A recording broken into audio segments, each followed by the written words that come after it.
Hello all of my lovely people and welcome to a brand new series on the channel.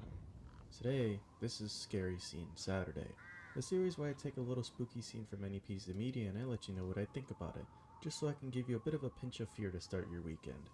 Today's scene will be from the legendary Resident Evil franchise. We all know these games are jam-packed full of horrifying moments, but today I want to specifically point out the most recent game in the mainline series, Resident Evil 8.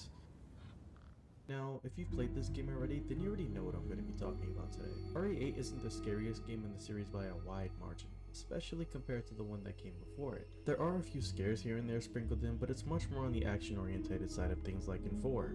Not a really bad thing though. I still really loved 8, and it was a great ending to Ethan's story, who in my opinion is one of the best protags we've had in RE history. Don't at me on that one either. Like I mentioned earlier, if you know literally anything about this game, then you already know what we're going to be diving into today. And that's going to be the baby monster from the house Beneviento. Going into this, I already expected some mind-freak hallucinations. I mean, come on now, it's a living doll, there's bound to be some paranormal stuff here. The writing was on the wall by the time I walked in here. But I didn't expect this for literally all of my weapons to be stripped away and all of a sudden, I'm stuck in a scene straight out of Silent Hill's playbook. You figure out these weird puzzles with the Mia and your baby all strewn all over the place with a lot of really strange audio messages from her, a lot of really creepy baby noises all over the place, and everything there messes with you the entire time. I fully expected just a regular enemy to pop in and try to kill me considering I can't deal with it like I usually can. You feel both at ease and on edge at the same time, and it's kind of impressive that the devs managed to pull that off. After solving everything though, I can guarantee you nobody expected to see what was next. And without further ado, play that scene.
Ever since I first saw this horrible fetus creature pop out of the shadows for the first time, I felt an immediate sense of terror. I genuinely think I froze while hiding under the bed as I watched this thing slowly crawling around and calling out for me in such a horribly distorted fashion.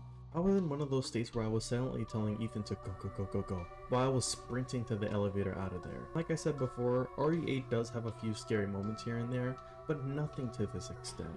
We're forced to deal with this baby a few times after this, and every single encounter is just as good as the first in my opinion. Every moment we're running away from this damn thing is just the worst, and I love every single second of it. Lots of people were afraid the fear aspects of Resident Evil were pretty much gone for good, with 4 slowly going towards the action route alongside 5 and 6 essentially tripling down on that.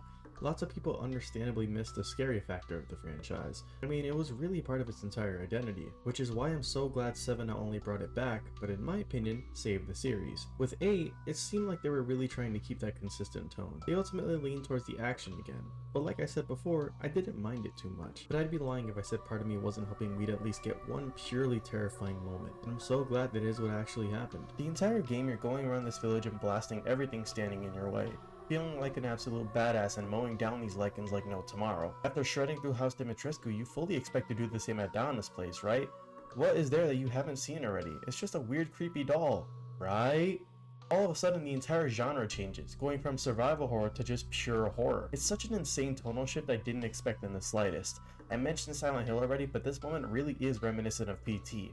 Possibly one of the most influential horror games to ever be made. It's a real shame that it was cancelled. I feel like it's not too far-fetched to say that Capcom had a pretty fair amount of inspiration from it when making the baby segment. The build-up and tension leading to the actual encounter is just masterclass.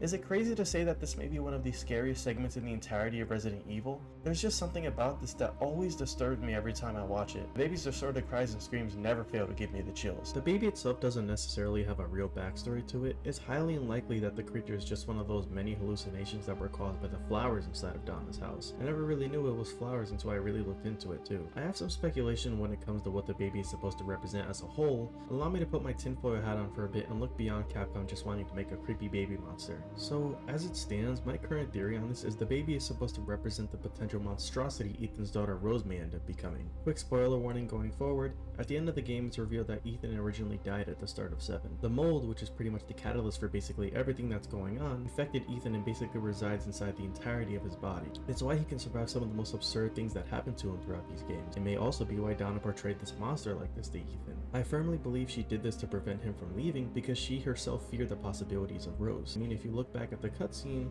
her voice is really kinda stuttery and nervous, trying to tell him that he really cannot leave that place. When you think about it, you can definitely see where she's coming from. I mean, take a look at Evelyn for example. Seeing everything that she did, yeah, I can kinda get why Donna really wanted to prevent Ethan from making it out and reforming Rose. No better way to do that than showing him a horribly disgusting and disturbing and creepy portrayal of his own child, right? I feel like a cup of tea and conversation would have made a better chance at convincing him rather than, you know, that. But hey, that's just what I think. What do I know? I'm not infected with mold and have a creepy doll running around my house. This scene and honestly the entirety of House Beneviento had to be my favorite parts in all of RE8. It's always going to stick into my head. We're starting strong with this series and I'm giving the baby monster from Resident Evil 8 5 ghost dogs out of 5. It's an all-timer segment and a perfect way to start this series off, I feel. I really hope you enjoyed this and there's many more to come. Feel free to send any and all suggestions in the comments, my community posts, or any of my social media handles below. There aren't really any rules for suggestions besides, you know, just make sure it's scary. Regardless, I really like the structure of these old videos. I feel like it would be a fun idea to throw these in every week and have people either remember something of their past or discover something new. And what better way to do that than giving a little scare along the way. I plan to upload a video on this every single Saturday. I feel like it'll help my productivity and overall consistency. I mean, the series is literally called Scary Scene Saturday. If I miss a Saturday, then it's not really called that, now is it? But with all that said, if you enjoyed this, then slide a like and share and maybe even a sub. My name is Shen, and it's been real. Stay scary, people. Peace.